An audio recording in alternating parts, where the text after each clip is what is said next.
Bismillahirrahmanirrahim. Alhamdulillahi wassalatu wassalamu ala Rasulullah. Assalamu alaikum wa rahmatullah. Hello listeners, you're back here with Yusuf and company. And this is the second half of our show. In the first half we were discussing with our very well esteemed guest, Sureena Brackenridge MP, who's joined us in the studio live here at the Al-Amin Centre. In the first half we were talking about how Sureena came into politics, her career, what she's been involved with, her key pet projects that she's been involved with both in Parliament and here locally in Wolverhampton. And we're going to take that further now in the second half. We're going to continue to find out a little bit more about our esteemed Member of Parliament and learn what are the key issues that she has been working on to support us within Wolverhampton North East, and the key things that she really thinks she wants to continue over the rest of her time within Parliament to raise awareness of and campaign to try to rectify and hopefully get some government funding to resolve problems as well. So welcome back, Sureena. Is your mic on? Let me just check that now. Say it.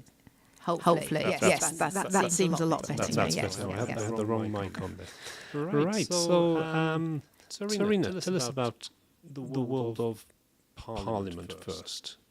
How do you fit in there when you go into Parliament and as a new Member of Parliament? And it's a lot of people have said it's a bit like Hogwarts. It is. It's absolutely like Hogwarts, and I'm going to put a message out to all my constituents. If you want to see what Parliament is like for yourself, please get in touch with my office. And if you are not my constituent, then get in touch with your MP, because Parliament is our Parliament, and there are tours that are free of charge that members of Parliament can help organise for our constituents. So instead of me describing Parliament, come and see it for yourself. It is a magnificent place, absolutely magnificent. But do I fit into Parliament? What I'm going to say is, Yusuf, I make myself fit into Parliament. I'm going to share a conversation and an experience that I had. This was in the first 2 weeks of actually, I was elected. You're elected on the Thursday, and literally on the Sunday you're in Westminster and you are an MP, full stop.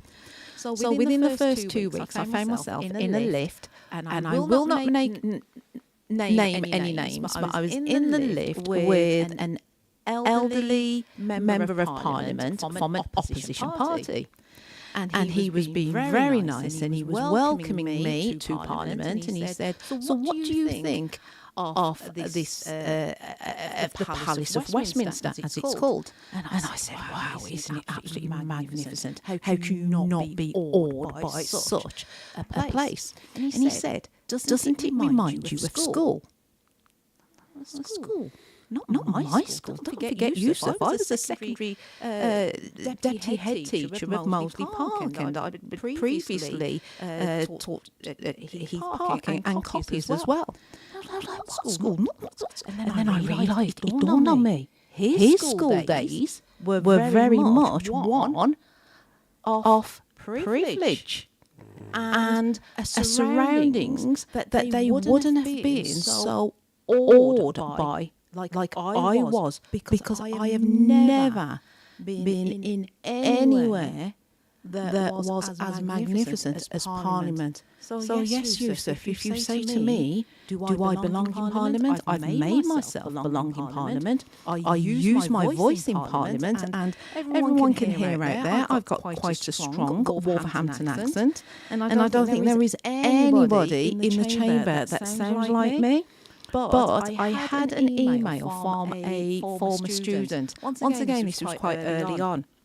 And she said, Miss, you know what it's like, you Miss also. Miss, I am so proud of you. It's amazing to see someone that looks like us and sounds like us in Parliament. And I was like, wow, I'm not changing my accent for anyone. You've touched on something there which is actually quite important from my point of view. And it looks like us and sounds like us. How do you think we can encourage more of our community to get involved in politics so that they can, for whichever party, so that they can aspire, and especially females, especially girls, so they can aspire to get into positions like yourself? Okay, so my office is open for work experience. Let me just put that out there as well. If you are interested in spending a week with me, and that involves spending some time with me in Westminster, seeing the workings of Parliament and also in my constituency office, then please do get in touch. So that's something that I do that's open for all young people. So I go to schools regularly and colleges as well. And I will speak to young people, and I have a list of things that I must mention before I leave. And one of the things that I mention is come and spend some time with me. Because and this is another phrase that has been said by someone much more wise than me. If you don't see it, how can you be it? And there are trailblazers and role models for me that I looked up to, and they led the way. They gave me that little bit of confidence. So my message is, regardless of political party, if you are committed to serving your community, go for it. It's an incredibly brave but important thing to do, and it's really important to have role models out there. So my office is open. If there is anybody that would like to spend some time and have good quality work experience, then let me know. And I've spoken to the local college, the careers leader and sixth form leaders as well. So they are signposting young people as well. Excellent. That's really good to know. So there you go, listeners. If any of you are interested in getting any work experience or just visiting Parliament and getting to see and learn what happens over there, then you've certainly got an opportunity to contact the office of Sureena Brackenridge MP. And later on, it would be really good if you could actually give us your contact details as well, so your office phone number and your email address. But I'm sure if people just Google Sureena Brackenridge MP, you're very easy to locate. If you go to Google and you put "Find My MP," then all you need to know is your postcode. Pop your postcode in, and it will tell you who your MP is. And I'm sure I'm not the only MP that's opened the office for work experience. But not everybody out there, Yusuf, realises that behind an MP is a team. Is an office of caseworkers, an office of. I have an assistant in Westminster, and I also have constituency staff. I don't understand why MPs are reluctant to speak about them, because my team are incredible. They are so dedicated, and I think it's an illusion to think that it is just the MP. There's usually a team of people. So by getting involved and actually spending some time of work experience, you'll see everything from casework to how to submit a parliamentary question.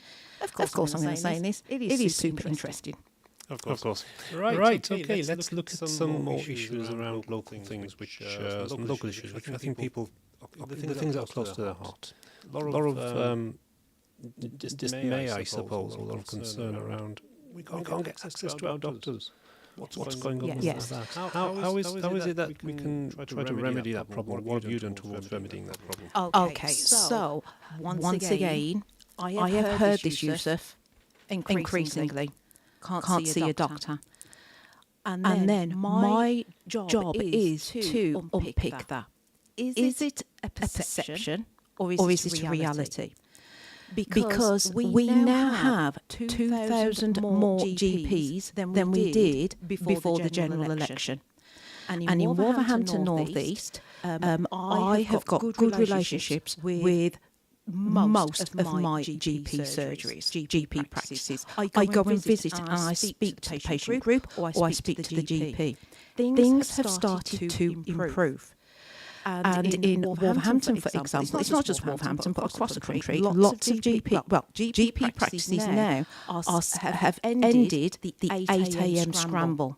of where you have to phone in at 8 a.m. in the morning. And for someone like me, when I was a deputy head teacher, I couldn't phone in at 8 o'clock in the morning. I'm preparing for my students and for my staff that are coming into school. So often I wasn't able to even make that phone call. Those times are gone. And there now is a link that your practice will send you by text message or by email, and you click onto that link, and it is so super simple to use. The GP surgery will help you, because not everybody is able to use technology like I am. I accept that. And there will be some people that won't want to use technology or can't use technology. But the GP surgery, they will spend a little bit of time with you and take you through it. And it's super simple. It's your date of birth and some basic information. And then it allows you to choose slots. So you can make your appointments. So literally, if you turn up to your GP's surgery at 8 o'clock in the morning, at some stage in the day, you can actually effectively get that support. So gone are the times when you have to be stuck on that phone. There could be 20 people in front of you, and you're waiting to make an appointment. So Yusuf, what I'm saying is things are improving, but there is still so much more to be done, and we have not taken the foot off the pedal. In fact, just this week we've announced record funding for the GP contract. But that record funding is going to be closely ring-fenced, because we know that there has to be some directive with how that money is spent and how it's spent to help the community. Because one community can have very different needs to another community. So there's going to be greater accountability as well. Sticking to the issues of health, we've had a lot of concern from parents primarily, but also young people as well, around the impact of social media. And there's I would say an epidemic going on at the moment with regards to ADHD and autism and neurodiverse conditions. And it is thought that screen time and a lot of time spent working with and looking at a screen and looking at mobile phones has significantly exacerbated this problem. As a member of Parliament, as a person who I know you're yourself, and someone who's involved with the community, and often will hear parents talk to you about this. What has been done with regards to this, and what can be done, what needs to be done further with regards to the mental health issues of young people, and then the impact of that, impacted by social media specifically? I think the word you used, epidemic, is absolutely right. But it's not just a UK issue. This is a worldwide issue. So what we are doing is right now, at this moment in time, there is a consultation that I think will end April-ish time. And that consultation is setting out whether we go for an all-out ban for social media for any young person who is below the age of 16, or do we have more protections and measures and working with tech companies, etc. So you may be aware that Australia, the eyes of the world are currently on Australia because Australia have brought in the social media ban. And what we're doing is looking at how young people are trying to get around that. Is it actually working as they expect it to work? Are there unintended consequences? Are there tech giants that are using the billions of the control that they have with the billions of pounds that they have to try and navigate the legal world? So we are looking at all of that. My opinion is, at this moment in time, the online world is not safe for young people. Full stop. I know that. I know that from my experience as a teacher, and also just use your eyes. There is no coincidence between the rise in mental health issues and the rise in the use of social media, and some of the things our young people are seeing is utterly unacceptable. And parents would do everything they could to prevent their children actually seeing this in the physical real world, but they are enabled to do that in the world of online social media because there is a false security out there. And I believe that children are more vulnerable to harm in the online world than actually in the physical world. They're actually safer to go to the local park. But parents sometimes are a little bit more reluctant on, well, I'm not too sure about my son or daughter going to town in the day, I'm not too sure whether it's safe. And yet they don't necessarily have the same thoughts when it comes to the children being locked away in the bedrooms on social media. So your view is we should be banning social media for the under 16s, and we should work towards trying to create really strict regulations so that the companies who are actually regulating and setting up all of this online media that we have are actually controlled and aren't able to allow access to all sorts of different weird and wonderful apps or different things which will actually lead young people astray or confuse them or get them involved with crime or make them victims of crime. But it's very, very difficult for one government to do because these are international bodies, aren't they? That's the problem. Absolutely, but there is a momentum. France are looking at this as well. Spain have brought in tighter controls. Just because other countries aren't doing this, for me, is not the reason to not do anything. We are, but there is a consultation out there. We have got to talk to young people. We've got to have them with us. We've got to talk to parents because being a parent is not one big homogenous blob. I assure you that there will be parents that will feel very strongly either side of the spectrum here, but also charities as well. And as a member of the Education Select Committee, I had a private roundtable, so that means that there weren't any cameras, it wasn't recorded, but we had parents whose children had taken their lives because of social media. Coming on to that, so mental health is clearly an issue which is of a great concern, as I was saying previously as well. CAMs involved Hampton, I know, have got waiting lists as long as your arm. Horrendous. If a GP were to refer a patient to CAMs, they wouldn't be seen for months. And other talking therapies and things like that are the same type of issues, counselling services that just don't exist. What now needs to be done from the government point of view to actually make sure we put some significant money into that, and what campaigning and work have you done with regards to that?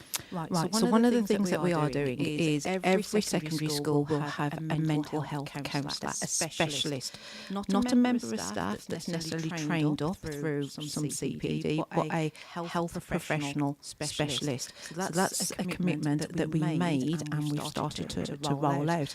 I'm also going to push back on something that you said, Yusuf, about that we haven't got community counsellors or access to the community counsellors is a problem. We have, but once again, it's about perception and reality. So we're not too far away from the hub by the train station. For example, I know that there's really good work with specialists and volunteers as well that's happening right on our doorstep. But we've got to be better at raising awareness, so people access and know how to access these services that are out there. But we also have a problem with we haven't got enough professionals. It's all very good saying that we need to have more mental health counsellors, more this, more that. But we've also got to invest in the training of them.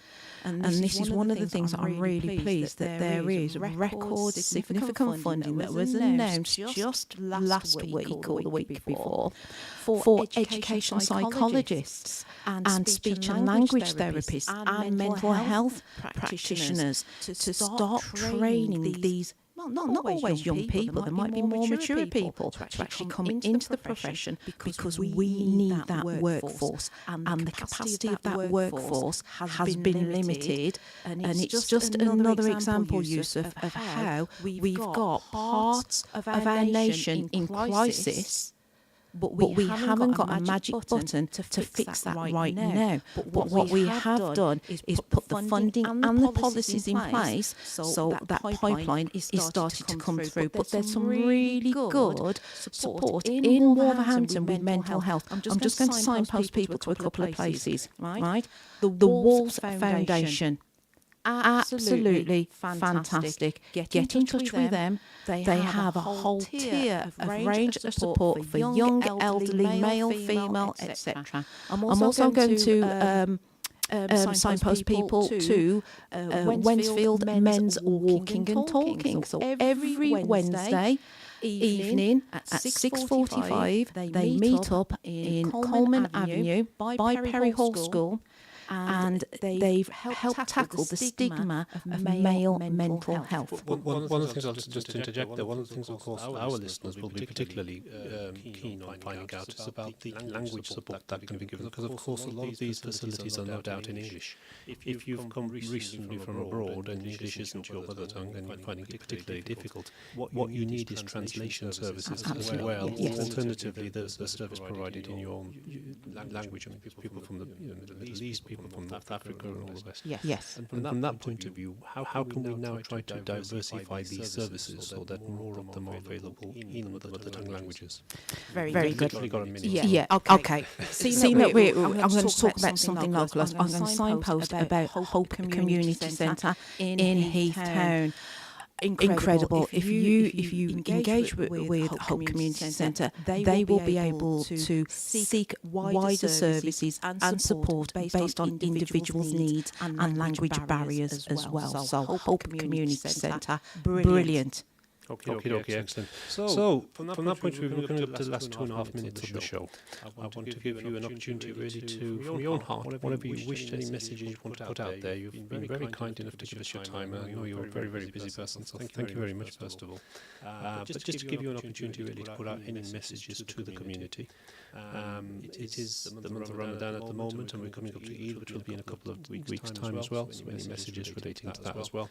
And then I'll close the show in the last 30 seconds. So a minute for you to give your messages. The most important. And sorry, please do also give any contacts as well, as far as contact to your office or etc. Absolutely. So I'm just going to say I am here to help. That is the most important thing that I can do. I see myself very much as someone that is there to listen, and then I go to Westminster and I pull every lever I can to help shape things better for our community. Now, my contact details are, once again, if you can do this very quickly by going on to Google, type in Find My MP. Put in your postcode and my details or your MP's details will come up. But my phone number is 01902 288 465. So 01902 288 465. Or you can email me. But once again, you can get information from Google, Sureena.Brackenridge.mp@parliament.uk. So the most important thing I can say in these 2 minutes is I'm here to help. I offer weekly surgeries. I have a team who are there to help you with your issues. Residents across Wolverhampton and Walsall, you are not one big homogenous group with the same issues in education or the same issues with GP access or dentist or health, etc., or housing. I'm here to help you. Okay, excellent. Thank you very much, Sureena. That was absolutely brilliant. It's been an absolute pleasure talking to you. It's been really, really good of you to give your valuable time to come to Iman 1. It's my pleasure. And can I just say to all listeners, Ramadan Mubarak. And I'm wishing you and your families a peaceful Ramadan.